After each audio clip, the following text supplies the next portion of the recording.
much. My name is Emilia ZANKINA, and I'm the Vice Provost for Global Engagement at Temple University and the Dean of Temple University, Rome. I have the pleasure of moderating the second panel, Power Shift, Multiplex World and Populism. We will start with the first paper by Sara CARIA, a research professor at the Center for Public Economics and Strategic Sectors at the Institute of Higher National Studies, who will be talking about cooperation regimes and hegemonic struggle, opportunities and challenges for developing countries. Sara, the floor is yours. Thank you very much. Good afternoon to everyone. And thank you very much for the invitation. It's a great pleasure to be here with you this afternoon. Can I share my screen? I prepared. I think the host would need to enable. Yes. Is it possible? I don't know. Can you? Yes. Can you yes. Perfect. Okay. Okay. So, what I wanted to share with you tonight are some thoughts and reflections on cooperation regimes and hegemonic struggles, specifically from the point of view of developing countries. So the world is changing, the multilateral system is changing. So I asked myself, what are the implications for developing countries? What are the opportunities and challenges that they can face? Okay, so the objective of my intervention is to analyze specifically 3 cooperation frameworks. I would refer to them as regimes, although I know they're not strictly speaking regimes. I thought it would be interesting to analyze them from a regime perspective.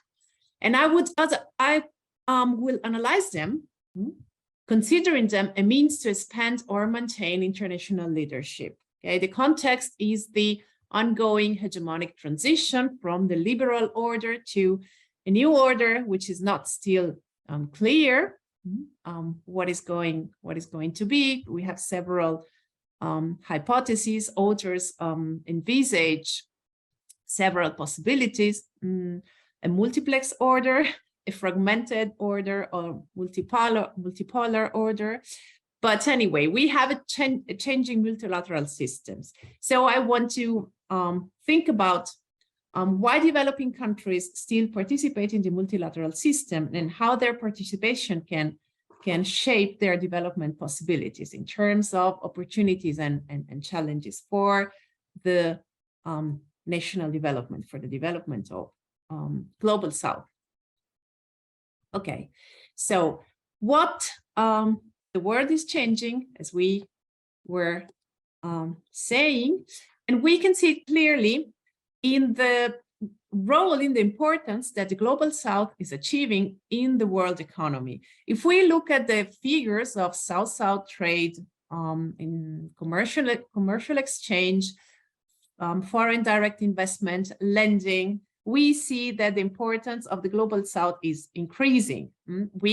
The South-South share in global trade, just to give a few examples, grew from 42% from in the time from 1995 to 1997 to 57% on average by 2015 and 2017. Okay, this is not just about China, because we can see an increase even in the same figures if we exclude China from the statistics.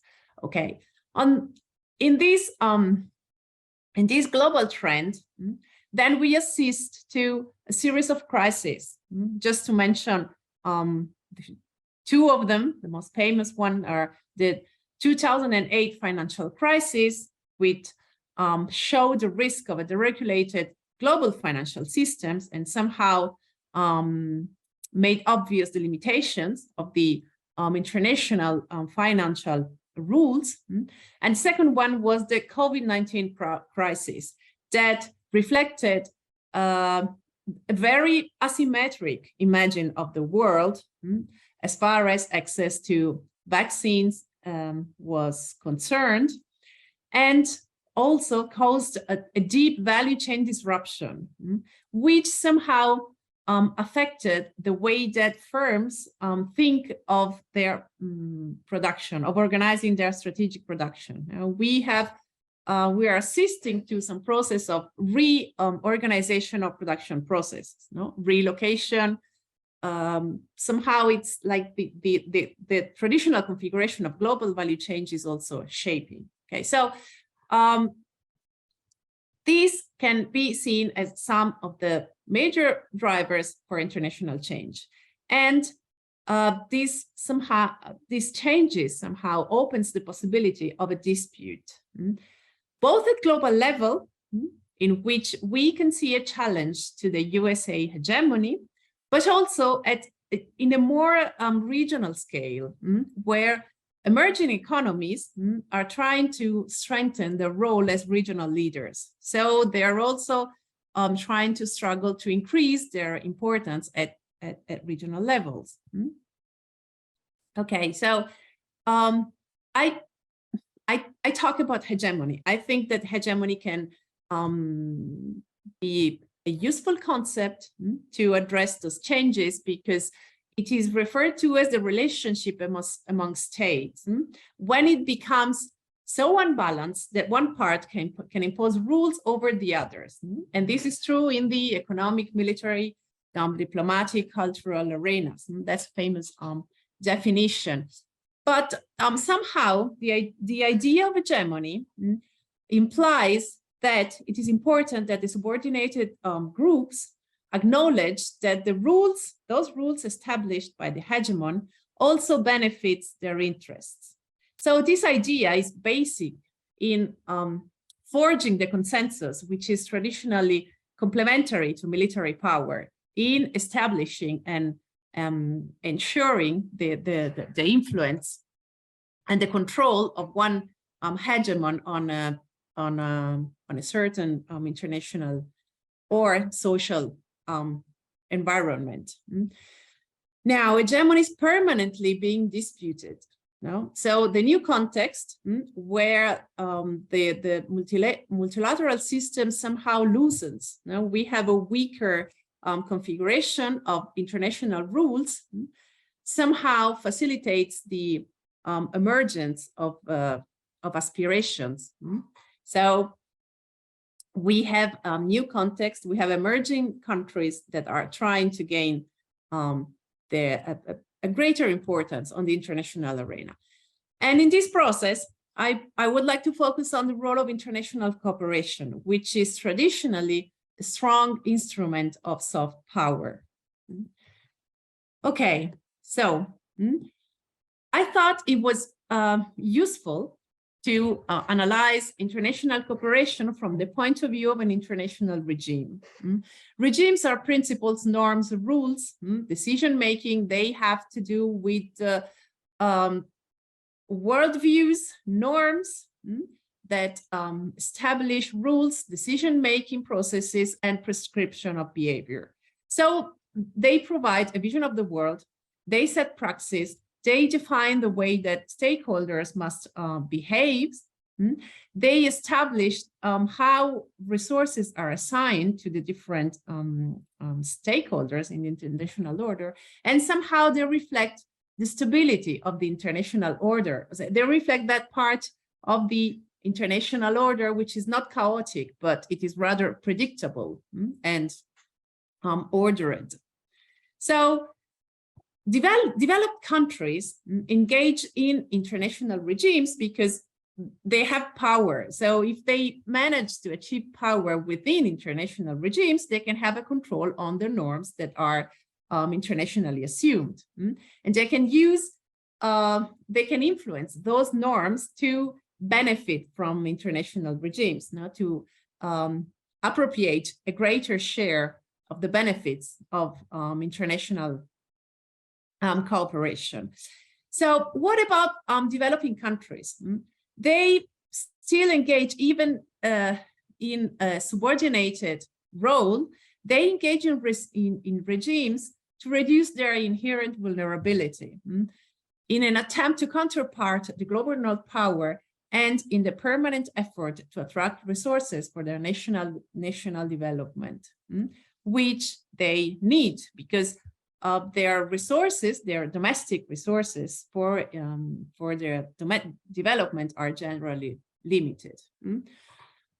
I thought that this framing could be used to analyze three specific framing, which are the 2030 Agenda, the development, Sustainable Development Goal Agenda, then the so-called South-South cooperation, and then cooperation for structural change, international cooperation for structural change, which is China's peculiar way of presenting itself on the international arena. It's the proposal, the development proposal developed by China.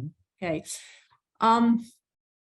Thinking of the traditional international cooperation regime, we all know the one that was established after World War II, and the one that has been controlled by the development, the ZAC, Development Assistance Committee, supported somehow the hegemony of the USA. It established the myth of development and the idea that the world was made of successful countries, and if developing countries follow the same path and follow the example of developing countries, they could converge and then reach higher standards, living standards for their population and a higher degree of development, a higher level.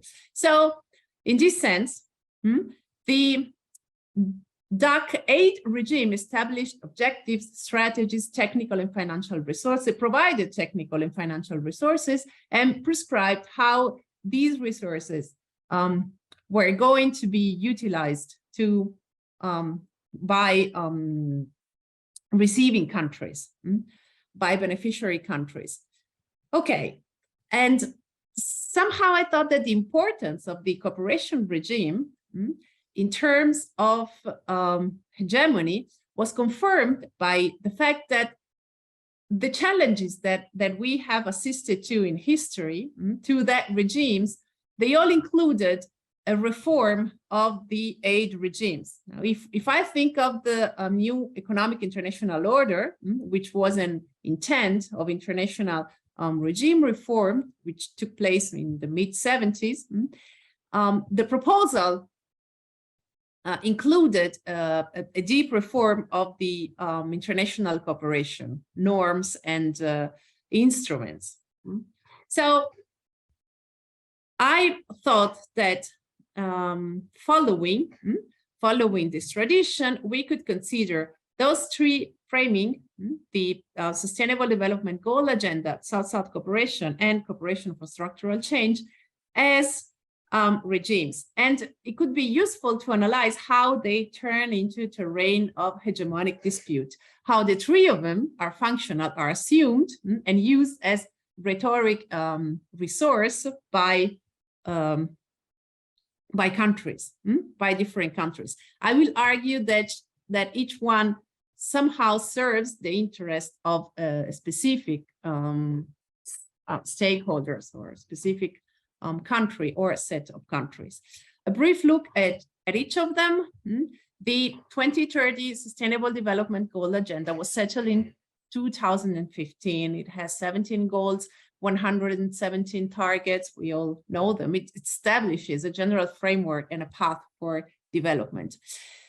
Why do I argue that it is functional to the maintaining of US hegemony? Because it is an attempt to perpetuate the faith on GDP growth, trade, and insertion in global value chain as the basic drivers of economic development. Now, it is the attempt to maintain the idea that those that the rules that were the basis of the liberal orders somehow benefit all the states that engage with them.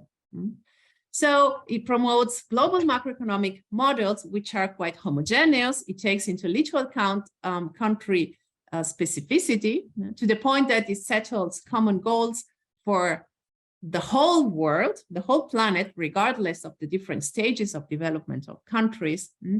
And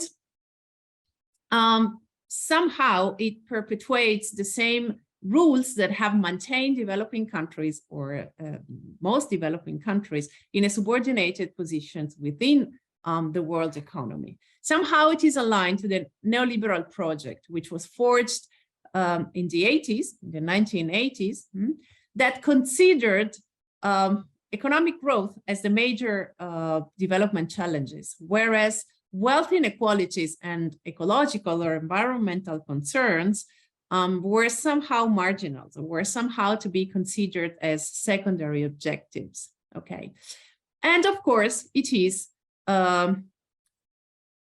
developed under the supervision of the United Nations organizations, which is still basically dominated by Western countries, although Global South, especially China, are more and more challenging the predominance of the Western world on the United Nations systems. Okay, so in this agenda, China attempts to limit the erosion of its hegemony by holding control of the agenda. China aims at gaining power, leveraging its growing importance on the global economies, and developing countries somehow struggle to obtain a more balanced distribution of the cost implied by global challenges, and try to avoid to support an excessive burden of global challenges, such as climate change, decarbonization. And here, it is important, I think it is quite important that developing countries manage to include some principles in the agenda, like the one as common but differentiated responsibilities, the principle of policy coherence, but they were still at the narrative level, at a rhetorical level. They could not be framed into a more implementation level. Okay, South-South cooperation has a long history. It is a second pattern, second framing for international cooperation, and it is traditionally cooperation among developing countries. It has been characterized by two basic understanding in history. The first one was of cooperation as collective self-reliance, in the sense of a coalition building among developing countries to balance the power of the global north, specifically within the United Nations system, within the United Nations Assembly. And that is somehow the tradition of the G77 group. On the other side, South-South cooperation has been assumed by the United Nations as technical cooperation.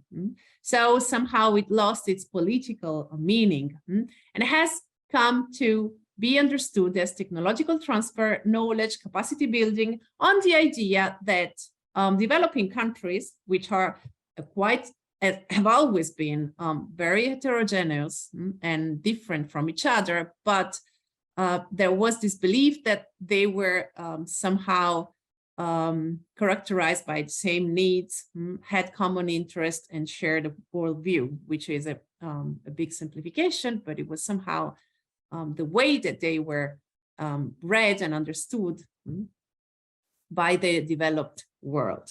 Okay, differently from the narrow dark definition of aid, which specifically and details what is to be considered cooperation and what is not to be considered cooperation, the South-South cooperation has always been understood as in a broad sense, and it included a variety of instruments, both economic and political.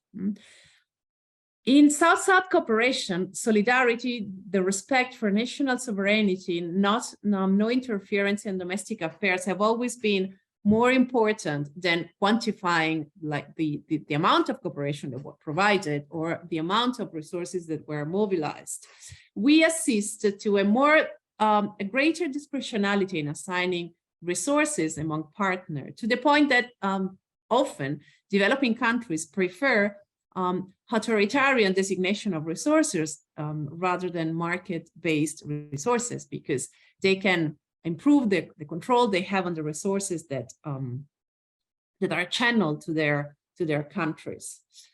Okay, so my reflection, my thought is that this kind of cooperation suits best the interests of regional leaders, because somehow they can act as global of regional models which share a greater similarity with their partners, with the countries in the same region. They can understand them better. They are less different. They can act as regional champion. Okay, so they can somehow be drivers of regional development.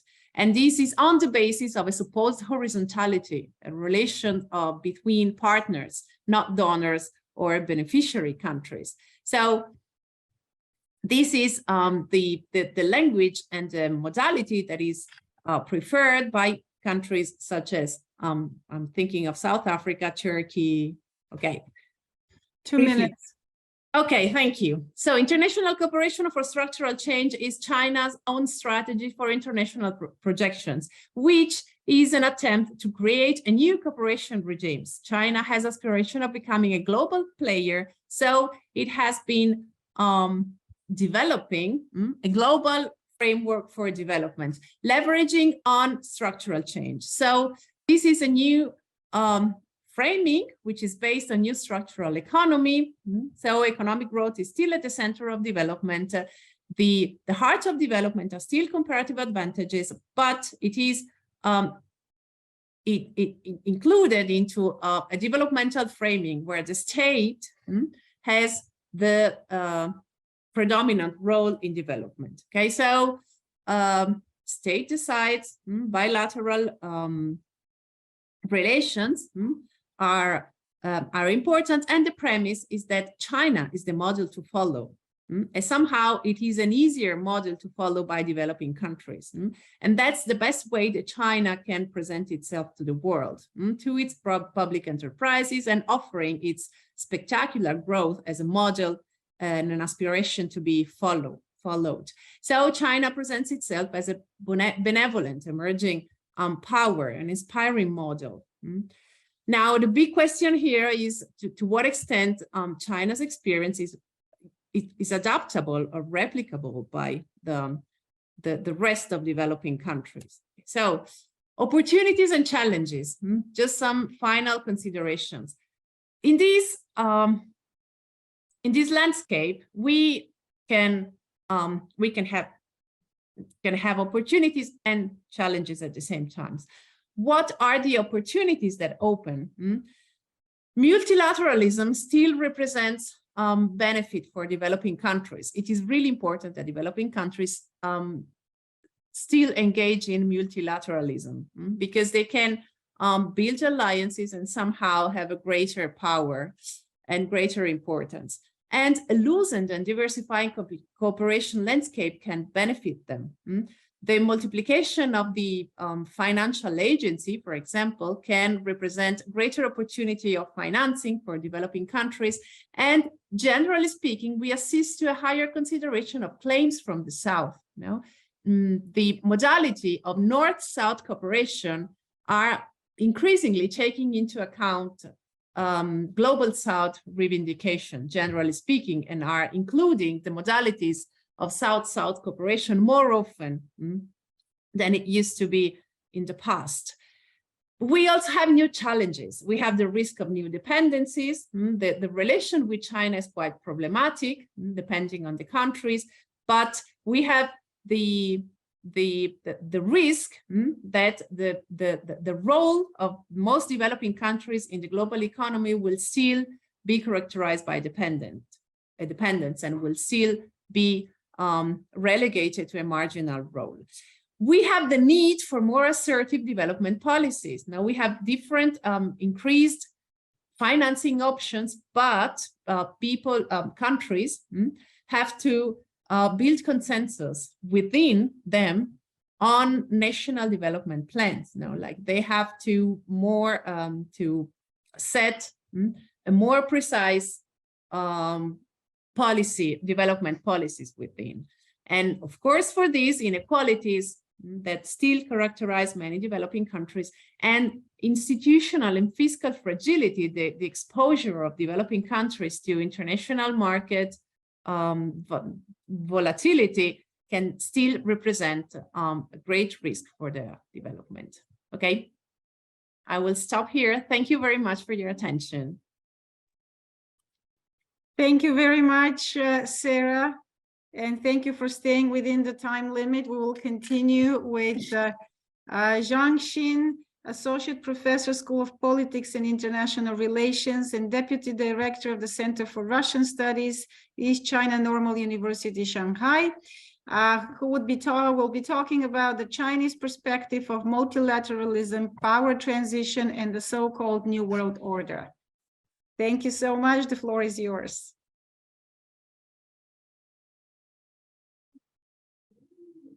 All right. Thanks for the organizer to have me here on this platform. The title for my short presentation was suggested by the conference organizer. So among the three key words, I think I'll focus on the multilateralism a little bit more. The other two parts, I think the other presenters have focused on in quite detail already.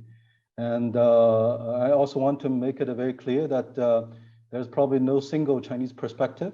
What I present is, as a scholar, what I believe my own way to read, understand, assess, predominantly the state perspective, but not acting as a spokesperson for the state. Now, I'd like to start with this recent episode in international politics about a week ago, when a Chinese top leader met his counterpart in Moscow. After their long 4.5-hour meeting, when they walk out from the meeting hall, Chinese President Xi Jinping talked to Vladimir Putin, and his first welfare words is, right now there are changes that the like of which we have not seen for 100 years, and let's drive these changes together. And Vladimir Putin responded, I agree. Yeah. So that's interesting, and I think eye-catching little episode in the meeting between these two politicians recently. And that particular phrase of changes we have not witnessed or we have not experienced for 100 years is a concept or idea that President Xi has been promoting since 2018, and has been a policy narrative that been picked up by researchers within China, become almost the defining catchphrase to understand the basic large structural change of the world. Of course, 100 years is not supposed to be taken literally in this phrase, but if we do take it literally, that's back to 1917, 1918, around that period. So if that's the reference point of changes we haven't seen 100 years, and you can make your own judgment what this kind of change he was probably referring to. And to some extent, I think this is similar to what Antonio Gramsci famously used, the interregnum, the oldest, the crisis he referred to was the oldest dying and the newest cannot be born yet, right? And then during this interregnum period, a great variety of morbid symptoms appear. There's some to me, there's some similarity there. If we think about, in this context, multilateralism in the Chinese context, I think it might be helpful to think about how this word is taken. This is, of course, a word imported from outside, predominantly from the English context. How it was taken, how it was perceived and used. And it might be helpful actually think about it as a contrasting concept, contrast to a set of other concepts. And the one that's mostly often come up most often in the Chinese context, the multilateralism obviously is set against unilateralism. But this unilateralism concept in the Chinese context is often used together with either protectionism or hegemon. Right? So in that sense, multilateralism is interpreted as some sort of institutions or mechanism that's not in alignment with protectionism, and in particularly not in alignment with hegemon. I think this is a theme a few of the previous speakers on our seminar today already mentioned. This multilateralism is supposed to be an anti-hegemon, mostly as an anti-hegemon concept, anti-hegemon institutions or mechanism. That's the first layer of connotation. The second layer of connotation that's very often used or covered in the Chinese context is the subtle difference between multilateralism and multipolarity or multipolarism. I think multipolarity maybe sounds more natural. Up until now, I think multilateralism is still the word that's somewhat preferable, used much more often than multipolarity. An interesting case to compare is the Russian policy narrative. Overall, the Russian policy of strategic circles and the official documents use multipolarity much more often, much more in a much more intensified way. I think in the Chinese context, multipolarity holds a slightly too strong emphasis on the pole. And for various reasons in the Chinese context, multilateralism still is more preferable because it doesn't indicate such a strong sense of the world is consisting of several poles, and each pole has a certain sphere of influence. Doesn't have that much stronger of a connotation.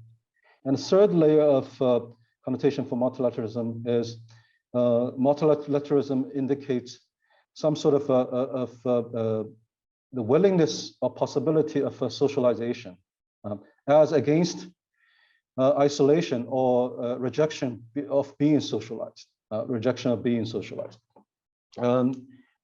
in that sense, multilateralism, in that particular sense, was particularly relevant for China back in the, for example, 1980s, when it's supposed to be isolated from the world, predominantly from the West. And when it's supposedly opened up, multilateralism holds a particularly important role as a sign of a willingness to be socialized. And the last layer is multilateralism as institutions or rule-binding behavior as against non-institutionalized behavior. So this is what I see the different layer of connotation multilateralism that of particular relevance in the Chinese context. And then very quickly, over time, the sort of China's attitude towards multilateralism over time.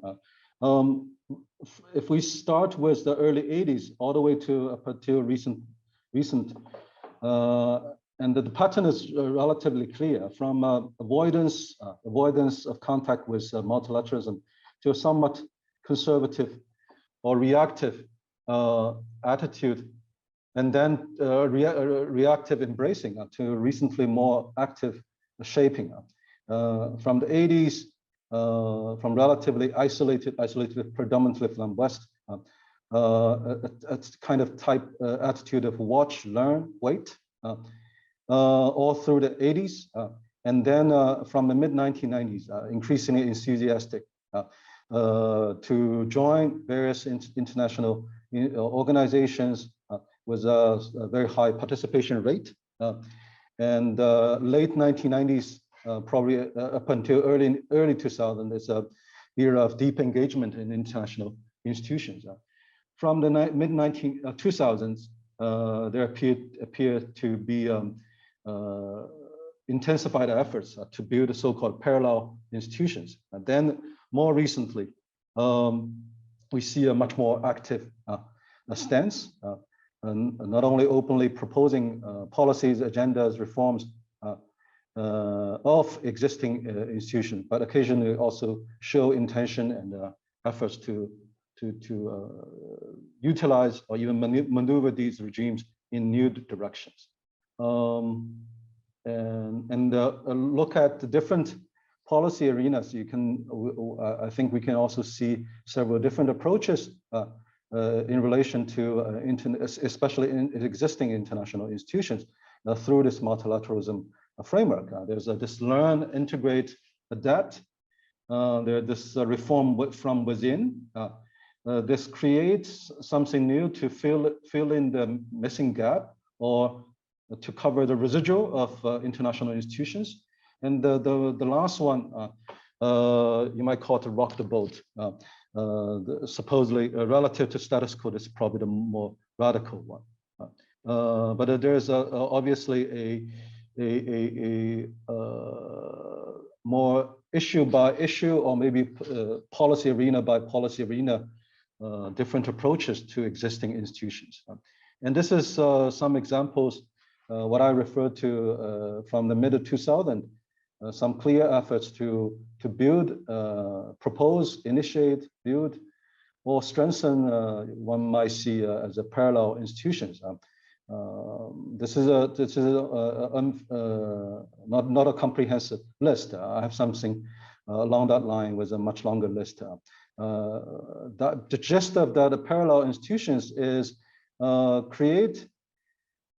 initiate or create new institutions or mechanisms that are not supposed to be completely in competition with existing institutions, but meant to somewhat fill in the missing missing gaps in provision of public goods, and to supposedly route around existing institutions.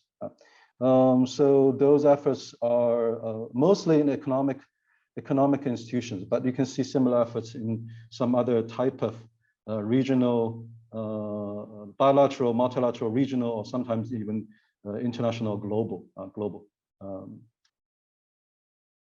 Here, of course, several presenters already mentioned that. How do you assess the increasingly, particularly economically influential China's intention and behavior in relation to the existing international system? So the concept of revisionism comes up very often. Here I borrow one interpretation from a British scholar, Richard Sakwa. He proposed this concept to describe Russia's behavior at least decades ago. But I think it actually fits China's behavior, or Chinese state's behavior, much better recently. So what Professor Sakwa's interpretation of so-called neo revisionist powers is, they're not satisfied with predominantly they're not satisfied with the hegemonic nature of the current international system, right?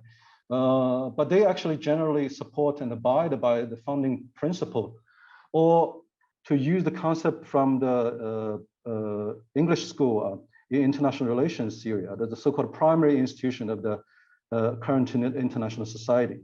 And they do not actually directly change the liberal internationalism, right? They constantly question the practice, but not the founding principle of international societies, and they criticize other actors, in particularly the US, or supposedly the hegemon of the current international system, mostly for deviating from these principles.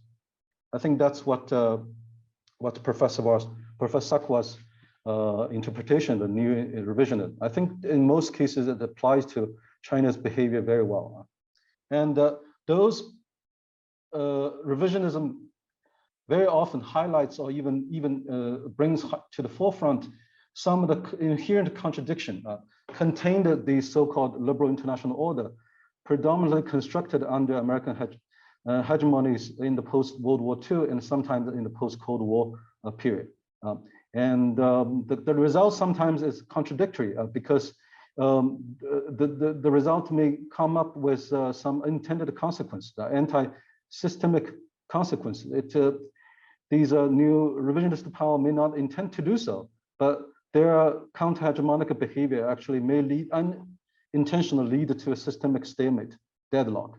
And that's what we see in a lot of the policy arenas, what the global system or system on a larger international level cannot move. Right? It gets stuck in a suboptimal results that most international actors don't feel satisfied with. And one example, and again, this is built on some other scholars' work, is the World WTO's free trade global negotiation. The latest round of Doha round was increasing participation of rising powers.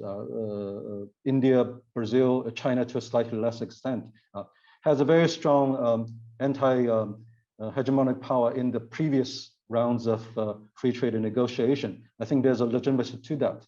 But the unintended consequence is, on a global level, a free trade negotiation has been in a deadlock since then. In the Doha round, that didn't move anywhere.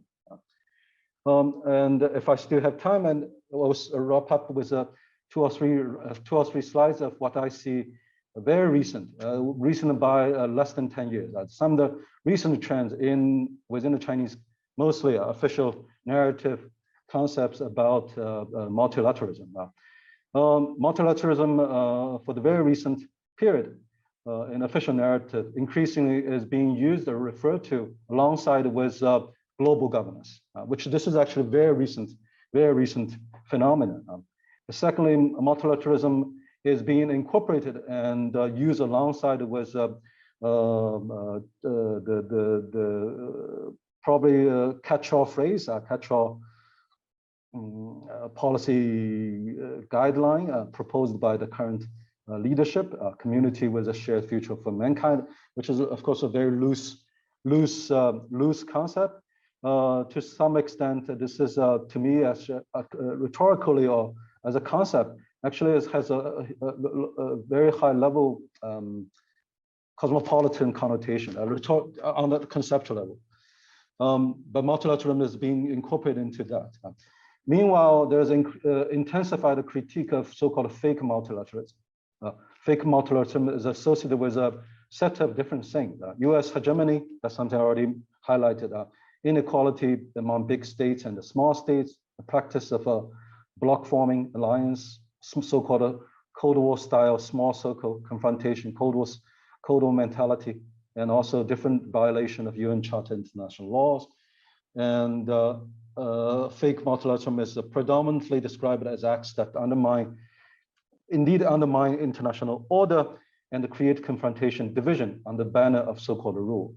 Here I want to make one particular big point, which is in the Chinese context, both for official policy narrative circle, but also generally as a consensus within the scholarly community. There's a very strong consensus to criticize the legitimacy of the concept of liberal international order. And this is a concept that some of our previous speakers used. I think I might not have time to go into detail, but generally speaking, that in the Chinese context, that most people don't think there was a liberal international order to start with. Neither liberal nor international enough, nor order, no clear order. And supposedly genuine multilateralism is still to stick with UN and international law as the foundation. Then there are some other possible new addition to that, Silk Road spirit, and I think our next speaker will probably touch on that. Another set of ideational concepts are supposed to supplement UN law and international UN system and international and ultimately, excuse me, these whole narratives try to uphold China as the leader of genuine multilateralism, support openness, inclusiveness, and mutual benefit, and even as a protector of free trade, globalization almost in a liberalism in the economic sense. And one last point, I think also in the past few years, you can see a very clear efforts to more intensify its use of discursive power to shape common values. That kind of work has been very active recently. Proposed concepts like a whole process democracy, total security, and all these values are supposed to be defined by genuine international democracy, again, not monopolized by certain country or certain small group of countries. And also I see a very clear trend, that kind of summation of China's domestic practice will be elevated as indigenous knowledge of China, but will be elevated and presented to the outside world, and maybe injected into multilateralism for supposedly new world order in the future. And also there's some efforts to use these new concepts and institutions to potentially not only being socialized by others, as we see in the 80s, early 1990s. That's part of the multilateralism indicated, as I mentioned, right? But now as a way to potentially socialize others. Right? So, yeah, that's all I want to share. Thank you for listening. Thank you very much, Zhang. Thank you very much. We'll proceed with the last presentation on this panel by Ibrahim OZTURK, Professor of Economics, the ECPS Senior Researcher at the University of Duisburg-Essen Institute of East Asian Studies. He will be talking about In Pursuit of Xi Jinping's Dream World Order, the case of the Belt and Road Initiative. The floor is yours. Thank you very much for having me. I am very sorry because it is too late at this time. People are quite tired, but I will try to keep my presentation as short as possible. Let me very briefly summarize what I'm going to talk about. Maybe a little bit different from the perspective presented by Dr. Kim.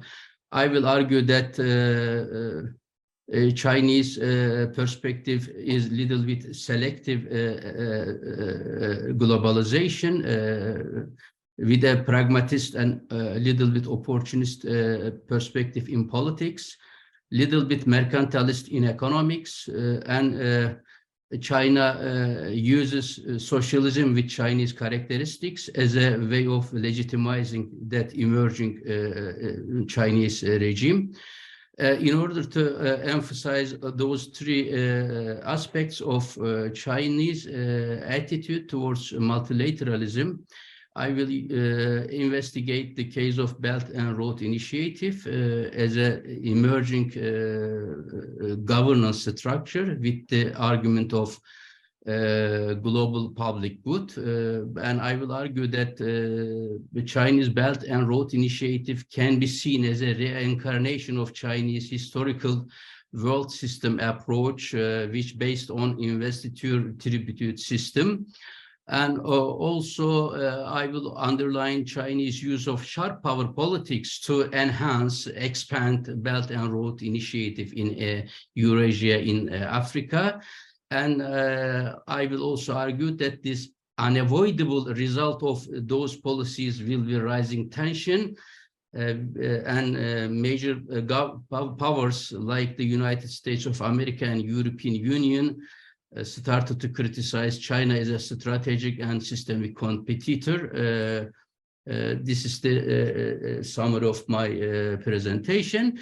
This symposium came at a very interesting time when Russia invaded Ukraine, but also China has taken a very active role to increase its global influence some level further.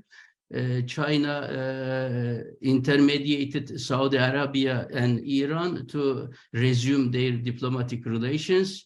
Also, China convinced Saudi Arabia to become somehow member to Shanghai Security Organization in the long term.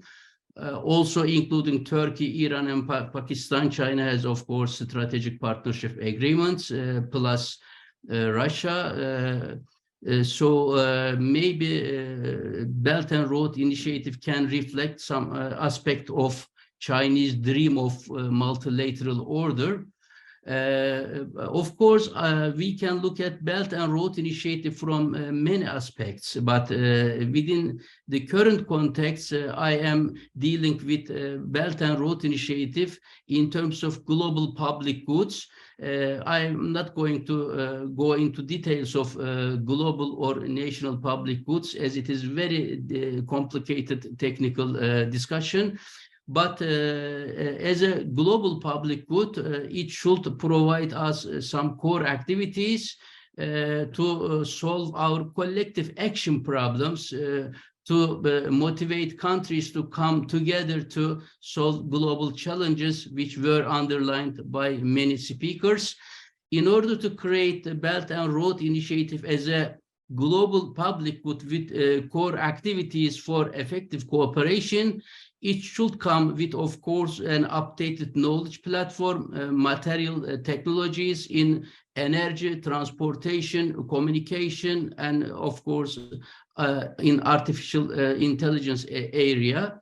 So as a public good, it should provide us a shared open platforms to exchange information, articulate our behavior, provide further convergence of our preferences, and increase the easiness of compromise in order to have high quality contracts through better structuring of principal agent relations in the area of communication or business. But still it should allow countries to keep their autonomous status and voluntary participation. In order to answer all those aspects of Belt and Road Initiative with the argument of global public good, we have to resolve a couple of issues here. So I try to symbolize the position of Belt and Road Initiative in this figure. On the one hand, we have a Western-dominated liberal multilateral order. On the other hand, we have socialism with Chinese characteristics. So between these two worlds, China is trying to establish a new governance structure through the Belt and Road Initiative. So on the one hand, it is expected that Belt and Road Initiative should adjust international rules. On the other hand, it is expected that China should export some Chinese terms and conditions. So what kind of governance structure will emerge between those two worlds? In order to understand that, of course, we have to underline a Western perspective on Chinese regime. So as viewed from the West, Chinese state capitalism, or the so-called socialism with Chinese characteristics, exhibit the following propensities. It is unfair protectionist in terms of economics. China seeks a liberal economy globally, but implements several protectionist policies inside the country. China opts for selective market opening, licensing, and restrictions in foreign investments. By using heavy state subsidies, government-funded programs, China is crowding out Chinese private companies as well as foreign companies, as viewed from the West. As a result of this heavy state influence, the share of state-owned firms in the new bank loans has risen to almost 70%, and the share of private sector in total output has already stagnated as a result of those policies. And also, as viewed again from the Western perspective, we can call that Big Brother is watching, as Chinese Communist Party is forcing private companies as well as foreign companies to accept some Communist Party members at the board of private companies.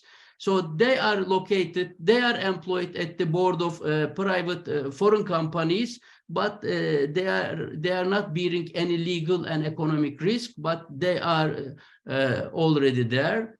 And the fourth criticism from the Western perspective is that there is highly fragile and restricted property rights, as a result of which China enforces technology transfers to Chinese domestic companies.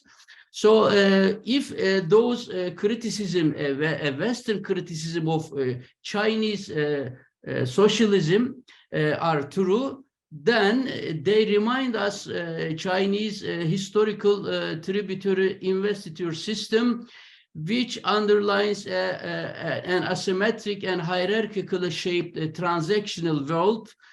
Although countries are quite autonomous, all those countries are not directly forced to take place in such a hierarchical world, but many countries know that if they take place in such a world, trade, foreign relations will be more profitable, and they will get some security benefits from Chinese system.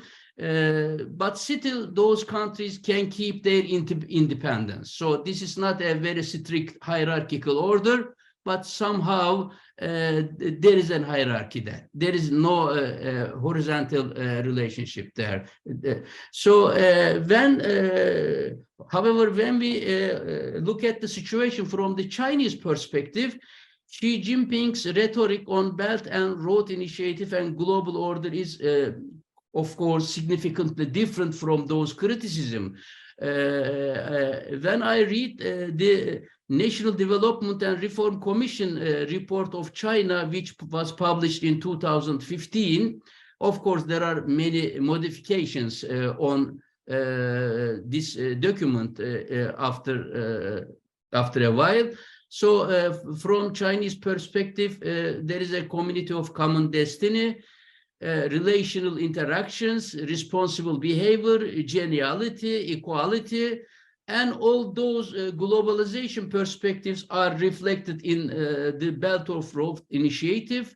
From Chinese perspective, there will be ethical conduct of self-interest, there will be symphony, not a solo, there will be one Belt and Road Initiative maybe, but there will be many recipes, many models. Choices are independent, but actions should be interdependent through the memorandum of understandings. There will be joint contribution and shared benefits. But when I look at the institutional structure of Belt and Road Initiative, I have to use United Nations sustainability criteria, which should fulfill many parameters, but three important aspects should be underlined in that regard. Belt and Road Initiative should provide us a very reliable data and knowledge platform, which is not exist anymore. It is not easier to compile reliable classified data. That aspect is missing. Also, there should be a set of common standards like transparency, fair competition, local inclusion, information disclosure, social responsibility disclosure, multi-factor assessment of the projects at the stage of tender, funding, construction, operation of the projects. And the third important criteria of evolution is multidimensional capacity building, mainly in small, fragile, poor developing countries. So when we look at from those perspectives, Chinese argument is that first they underline what is not the Belt and Road Initiative. Of course, in the Belt and Road Initiative, there is no conditionality, there is no enforcement, there is no delegation of sovereignty, there will be no binding common decisions, no autonomous multilateral reviewing committee.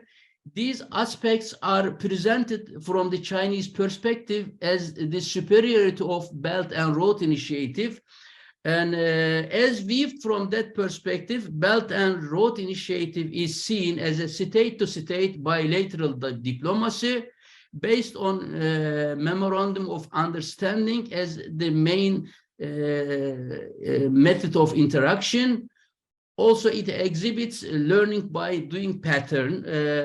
With institutional minimalism, with a high level of flexibility and high level of bargaining, continuous bargaining through memorandum of understanding, I wonder what kind of outcome can emerge from this kind of interaction. So when we bring the socialism with Chinese characteristics and Belt and Road Initiative together, the following aspects can be underlined. We will observe some systemic problems, which I prefer to call China order. Xi comes from Xi Jinping, now comes from China. So rather than China, we see Xi Jinping's private personal priorities as well. Of course, China has lack of global experience in creating global public goods.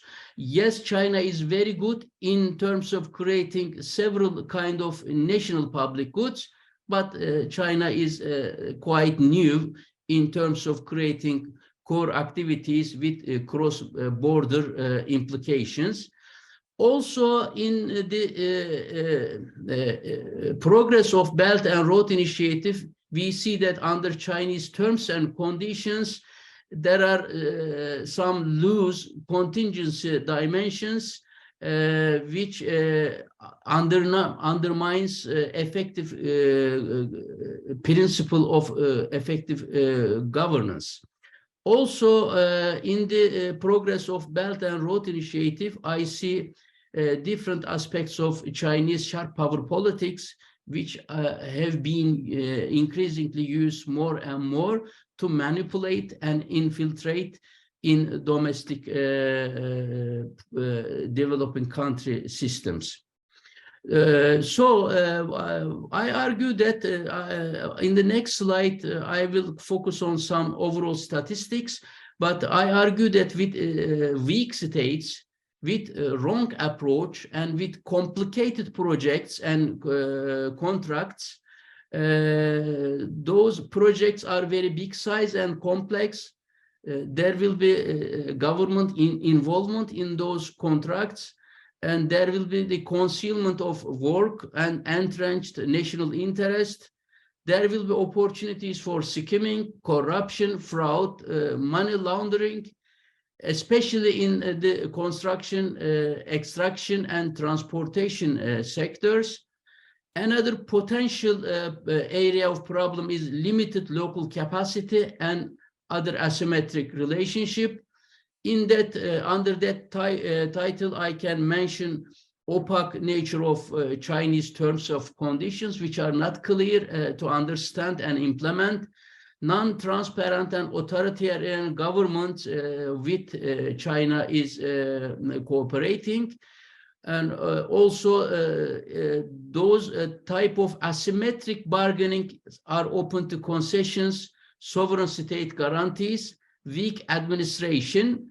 So when those risks are realized, then the result will be that Belt and Road Initiative contracts are open to pressure, resistance, negotiation, and through weak structuring of principles and agents, principles are local countries, agents are Chinese companies, Chinese state companies, or third companies from different countries. So when through those asymmetric relationship, through memorandum of understandings, when principal-agent relations are not properly structured, then we observe several stories of payment. As a result of failure to pay, then there will be transfer of strategic national assets to China. And I am not going to give examples from several specific countries, such as Pakistan, from Sri Lanka, from Kenya, from some other small countries, or rebargaining of many Belt and Road Initiative projects, let's say in Malaysia. So there are many countries can be mentioned particularly, but I'm not going to talk about them. Rather contrary, I will use generalized aggregate statistics. Yes, in terms of tipping point, Belt and Road Initiative has been quite successful. Since 2013, cumulative Belt and Road Initiative engagement amounts to almost $1 trillion, mainly in construction and then in non-financial investments, according to Belt and Road Initiative report released last week.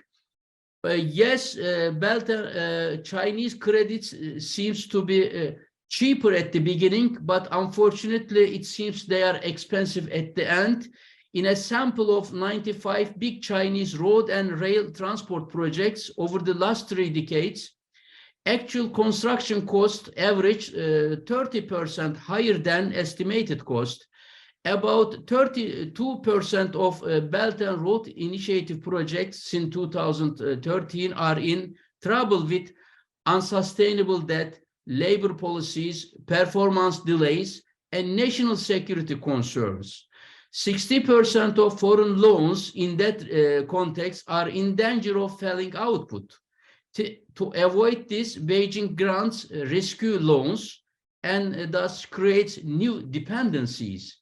For instance, by the end of 2021, 128 rescue loans to 22 debtor countries with a total value of almost $240 billion are in that category, according to a recent report from Kiel Institute for the World Economy. Also, they exhibit lower local contribution and participation. 89% of the Chinese funded projects carried out by Chinese government, 7.6% by only host or local companies, and only 3.4% by the third companies or non-Chinese, non-host countries. However, this situation is completely different in terms of multilateral development banks, where 29% of those projects are accomplished by Chinese companies, 40.8% accomplished by local companies, and over 30% are accomplished by foreign companies. That means, in comparative terms, contribution of local and global companies in Chinese funded projects are quite insignificant as compared to multilateral development banks. Another interesting outcome is, of course, weak accountability. Almost 75% of Chinese companies do not disclose corporate social responsibility reports in China-funded projects along the Belt and Road Initiative.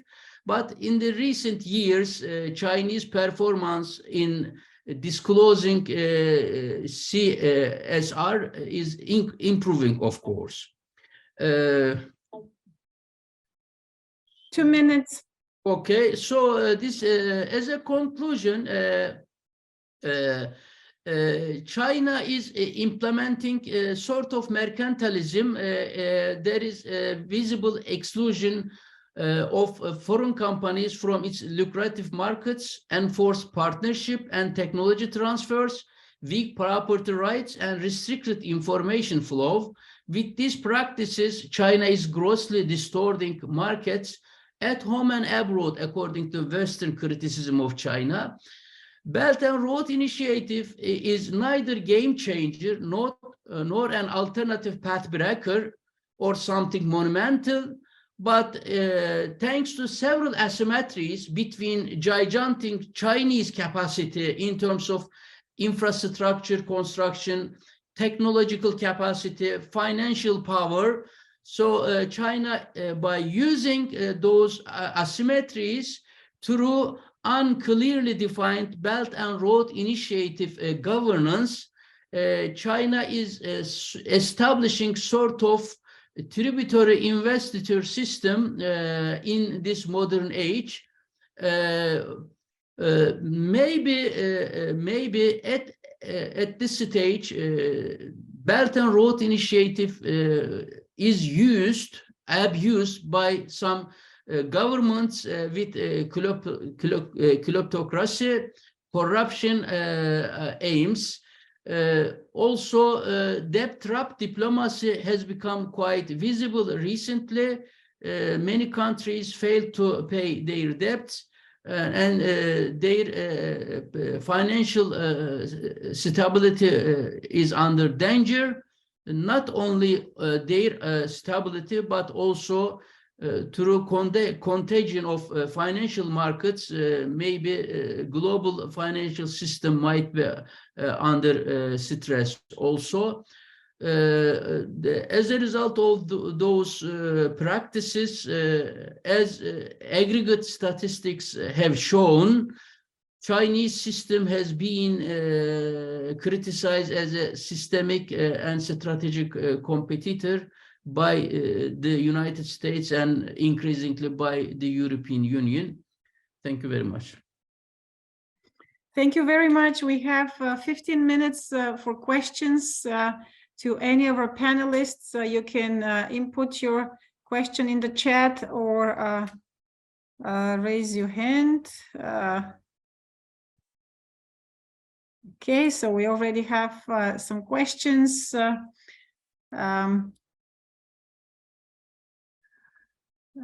Let's see.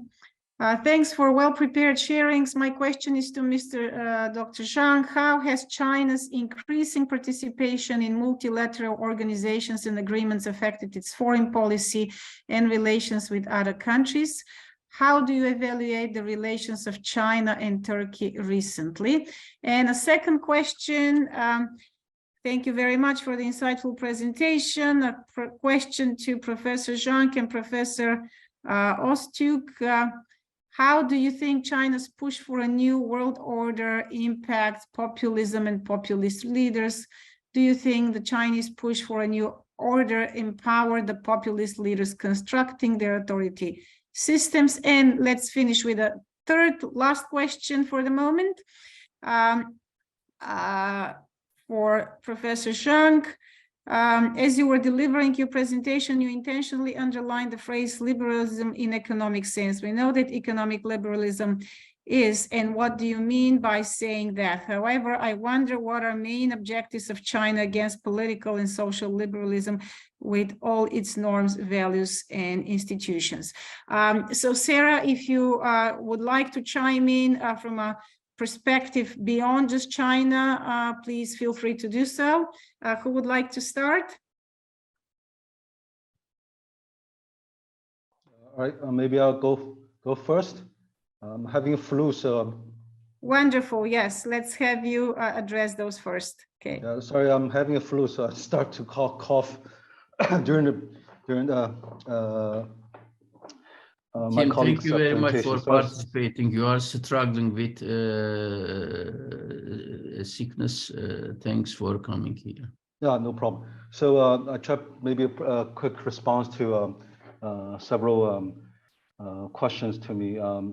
So I think the first question, increased participation in multi-organization and agreements, particularly since the 80s. I think overall,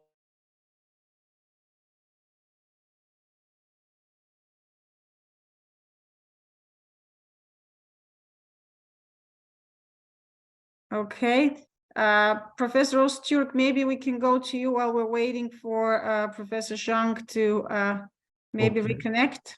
Okay, from my perspective, Chinese way of approaching small, fragile, poor countries is definitely supporting authoritarian populist governments. Yes, as we from Chinese perspective, China says that we do not have any intention of intervening their regime type. We don't make any intervention in domestic affairs. We prioritize sovereign rights. We prioritize independence of countries, and we don't evaluate countries with their regime type. But in reality, China has high capacity in using financial resources, technical resources in infrastructure construction. And Chinese team of experts are also very capable, but we don't see those counterparts in weak, small countries. They don't have institutional quality, transparent governments. So we experience many disputes at the end of many construction projects in Pakistan, in Sri Lanka, in Kenya right now. When countries fail to pay their debts, and we understand that there is a big misunderstandings because of loose, unclear aspects of Belt and Road contracts under the terms and conditions of China.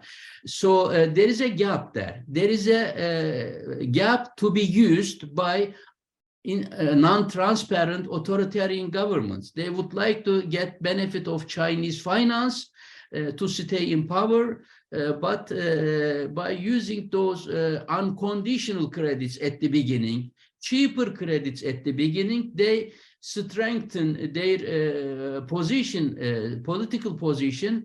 But unfortunately, this is a good chance for them to consolidate their populist position. What I have seen is that definitely Chinese way of approach is a good chance for autocratic governments to use Chinese money for corruption activities and for authoritarian outcomes. Thank you very much. I don't think we have Professor Zhang joining us again.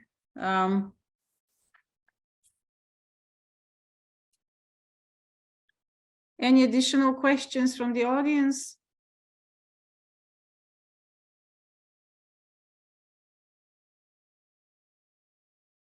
No, we cannot hear you, Professor Zhang.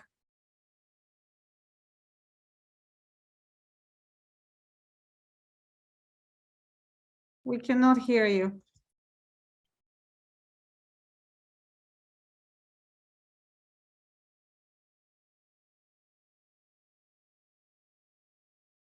Okay. He is indeed quite sick. He came to the conference under really quite restrictive conditions. Maybe he might be tired also. Oh, okay. Okay, so he sees and hears, but we don't. Okay, this is very unfortunate.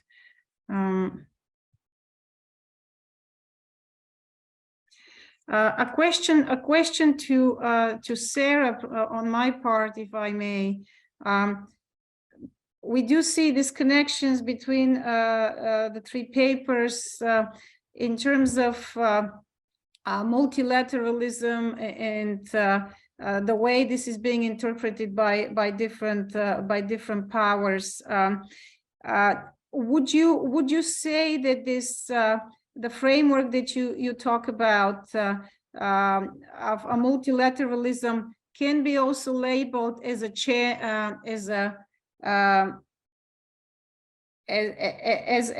way to see a different kind of multipolarity? So in other words, instead of multilateralism between bringing the South closer to the global North, rather attempts by key countries like China and Russia, for example, to contest US hegemony.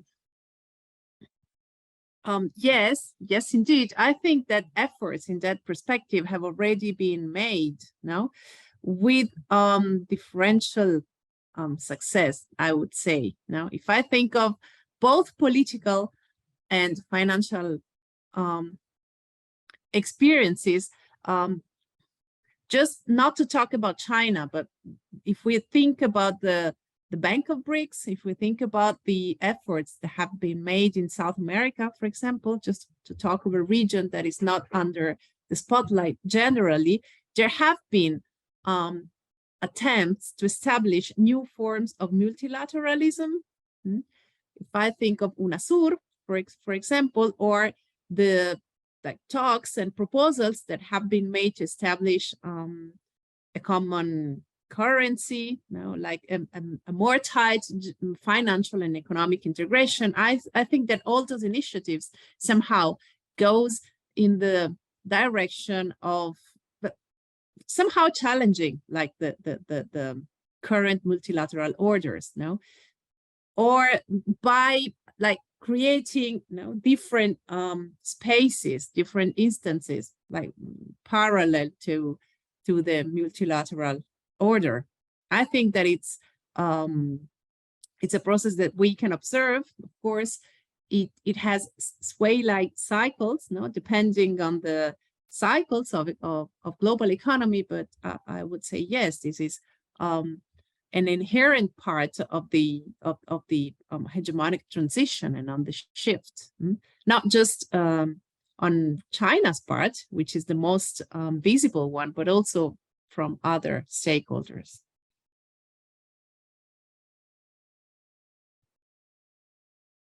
Thank you very much, Sara. Unfortunately, we did not get Professor ZHANG back.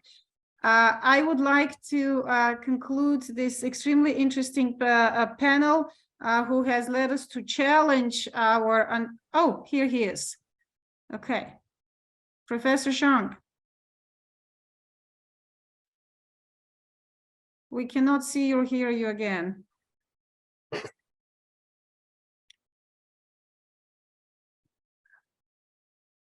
So I would like to conclude this panel, who has drawn a lot of interesting conclusions on China's struggle to dominate and to challenge and change the multilateral or hegemonic order, as well as the bigger context of this increasingly questioned hegemony.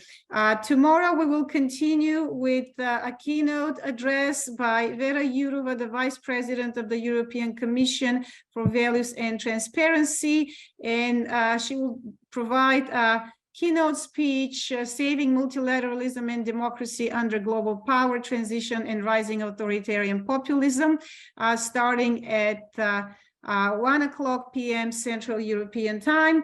I pass the word to the organizers if there are any other logistical or other matters.